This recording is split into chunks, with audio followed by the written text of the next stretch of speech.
Olá pessoal, meu nome é Roldão. Estou aqui hoje devido a um convite da professora Mara para falar com vocês a respeito do mito da democracia racial aqui no Brasil. Bom, me apresentando um pouco, eu sou formado em Publicidade e Propaganda, tenho licenciatura em História, especialização em Marketing e especialização em Gestão Estratégica de Negócio.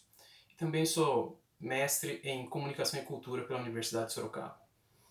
Para falar um pouco sobre mito, né, vou falar um pouco qual a abordagem de mito que eu estou utilizando.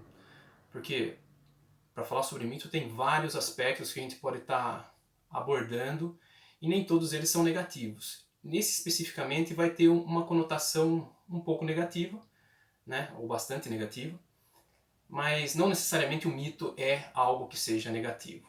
Então, colocando isso, qual é meu conceito de mito que eu vou estar utilizando aqui? Eu vou estar utilizando o conceito do mito como uma explicação do real, né, e da relação, das duas maneiras que a gente pode tentar conhecer o real, as coisas que nos norteiam ou o mundo que nos cerca. Nós podemos tentar conhecer e entendê-lo por meio do mito ou por meio da razão, do método e da ciência. Então, essa relação entre mito e ciência, o mito e a razão, né, como formas de conhecer o mundo que nos cerca, né, a realidade, ou o real. Então, eu pego um pouco a questão, principalmente, do Adorno e do Horkheimer, dessa dialética, dessa relação do esclarecimento, de como nós conhecemos o mundo. Então, para a gente entender um pouco isso, o mito, ele vai, né, qual é essa relação? O mito, ele vai, muitas vezes, tentar mostrar a razão de por que as coisas são do jeito que são, ou tentam ensinar ou explicar alguma coisa. E quando essa explicação, essa resposta dada, ela não começa a não agradar mais, ou não é o suficiente, né, questões ainda ficam em aberto em relação a um mito, ele começa a passar essa fronteira e começa a chegar numa busca racional para aquela questão, para aquela resposta. E aí então surge a razão e a ciência para tentar responder essa questão. Porém, como a gente sabe, a razão ela também tem seus limites, a ciência tem seu limite. Então, quando esse limite começa a ser ultrapassado para explicar algo, normalmente ele vai começar a cair também para o que a gente chama para uma visão mitológica. Ultimamente a gente está vendo bastante isso, a gente vê agora, né, infelizmente nós estamos em quarentena com a questão do coronavírus, que esse negacionismo da ciência e tentando dar uma outra explicação que não a científica ou querendo argumentos, né, que não sejam científicos para um fim de quarentena e tudo mais. Isso se dá principalmente por meio da propaganda.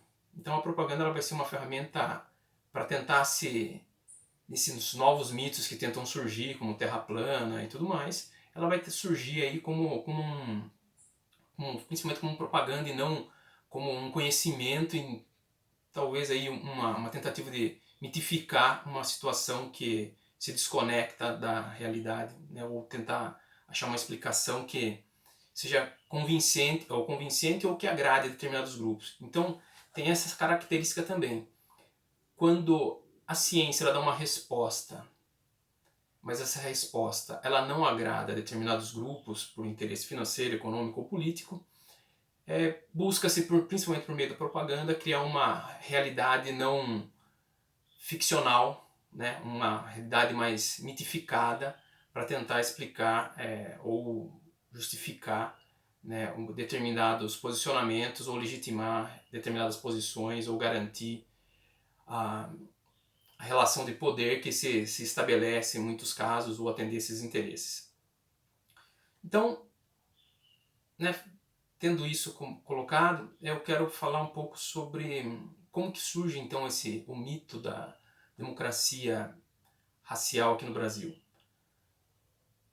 Vamos voltar um pouco, fazer um processo diacrônico aí, chegar aí para o início quando o Brasil se torna independente em 1822. Quando o Brasil se torna independente, três fatores aí que para nós hoje é bastante claro, mas que na época elas não estavam definidas ainda. Primeiro a questão do território, do país, né? Então o país tem o território, né? Essa concepção logo que se tem a independência, ela está clara, apesar ainda das fronteiras brasileiras ainda elas não estarem ainda bem definidas, mas existia muito o medo de se perder ou se desmantelar o país como um todo, né? Então existia esse. E por que existia esse medo? O conceito que existia, por exemplo, de pátria, ela não era a pátria que nós temos hoje. A pátria é de onde nós viemos ou de onde nascemos. E isso estava muito atrelado nessa época, logo antes no Brasil colônia e logo ali na independência, a pátria era a referência que se tinha de pátria eram as províncias da que a pessoa vinha. Então era a pátria para quem era da Bahia era a província da Bahia ou a província de São Paulo, por exemplo. Então não existia uma unidade ou um pensamento de uma pátria como o país, como o Brasil. E isso remete também à questão do nacionalismo. Não existia a nacionalidade brasileira. Até então, quando se falava de nação, falava-se da nação portuguesa. Então, precisava se criar uma nação brasileira e uma noção de uma pátria única, né? Não essas províncias, né? Pelas províncias, justamente buscando uma unidade que ela vai se encontrar sempre na figura do imperador. Vai ter muita revolta durante o período do Primeiro Império, ou período regencial, e quando no segundo Império, em 1938 e 39, surge o Instituto Histórico e Geográfico Brasileiro. A finalidade do Instituto Histórico e Geográfico Brasileiro era principalmente criar a história do Brasil, que legitimasse o poder do imperador, poder centralizador do imperador, Dom Pedro II, e que ela exaltasse um passado que fosse glorioso brasileiro, né? Porque o pensamento positivista ali ele imperava ainda nesse período e que para que um país fosse grande, uma nação fosse grande, ela deveria ter um passado que fosse glorioso, cheio de heróis e tudo mais.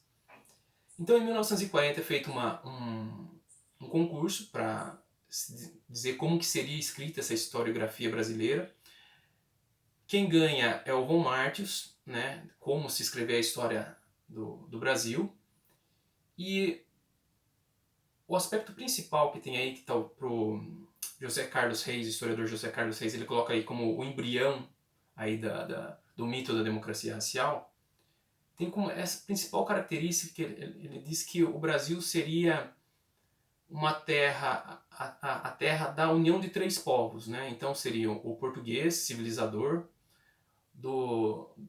das raças, civilizador, cristão, né, com um passado glorioso aí da civilização portuguesa, e teriam aí as raças que estariam desamparadas, que seriam os descendentes escravos, né, os descendentes que vinham da África, as pessoas que vinham da África, os africanos, e os povos nativos, os indígenas. Então, eram os povos africanos e os povos indígenas que seriam aí as raças que seriam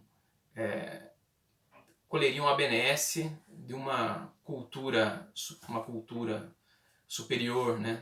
Aí então, uma civilizatória. Então, a historiografia brasileira ela começa com essa questão. E, obviamente, aí a gente já percebe uma questão racista, né? Colocando a normativa e o principal como o branco.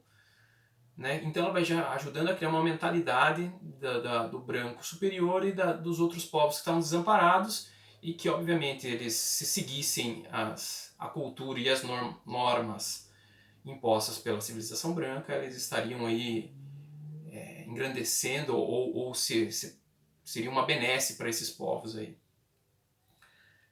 Mas aí ainda não está concretizado, digamos assim, o mito da democracia racial.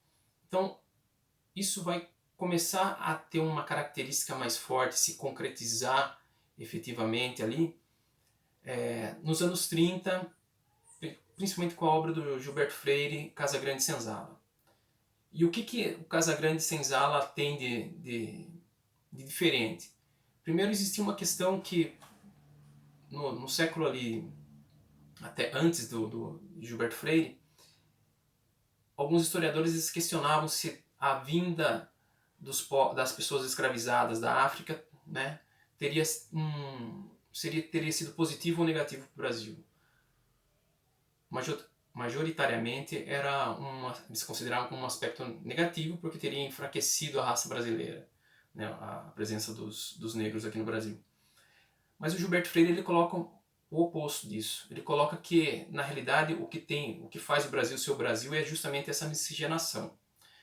E quando ele coloca esse aspecto, ele faz um microcosmo, como se o Brasil, né, ele vai diminuindo o Brasil inteiro, a representação do Brasil inteiro, como ali a grande propriedade ali representada ali na Casa Grande pelo senhor branco e na senzala pela mulher negra escravizada. E ele vai diminuindo, vai criando um eufemismo nessa relação entre negros e brancos, que eles falavam que existia, logicamente, ali alguns conflitos, mas era uma questão de conflito e afeto também, que a união do senhor branco com a mulher negra escravizada, ela acontecia, era uma relação de afeto, né, mas que podia ocorrer com violência também. Então criava-se assim de uma maneira, era narrado de uma maneira que era descolada da realidade, né, realidade social nossa. Por quê? Poderia ter acontecido alguma relação de afeto, historicamente? Lógico que pode. Porém, é difícil você dizer que, por exemplo, exista uma relação sexual consensual quando um dos parceiros ali está numa situação de escravizado. Então era uma violência sexual, na maioria, grande maioria das vezes que ocorria. Né? Então aí já é uma outro mito, como se fosse uma relação consensual, amorosa e pacífica. Né? As outras relações de conflitos sociais que existiam devido à discriminação ou racismo, isso tudo vai sendo meio que apagado, meio não, é apagado dessa relação e da criação do Gilberto Freire. E só que boa parte da sociedade, principalmente da sociedade branca brasileira, ela compra essa ideia e ela vai se perpetuando aí. Então, nesse caso,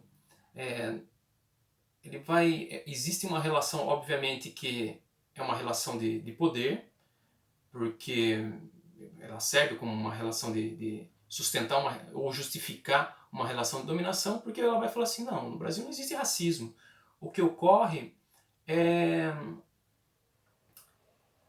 Não ocorre o racismo em si, porque nós somos um povo miscigenado. Então, ela mascara essa relação de dominação do branco sobre o negro, né, especificamente aí.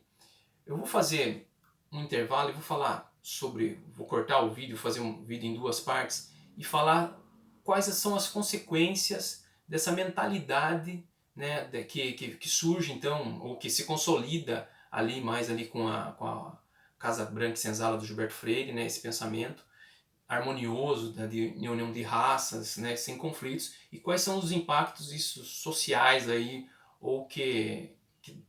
e como a gente pode definir o racismo hoje, ou quais são os fundamentos desse racismo estrutural que tem no Brasil.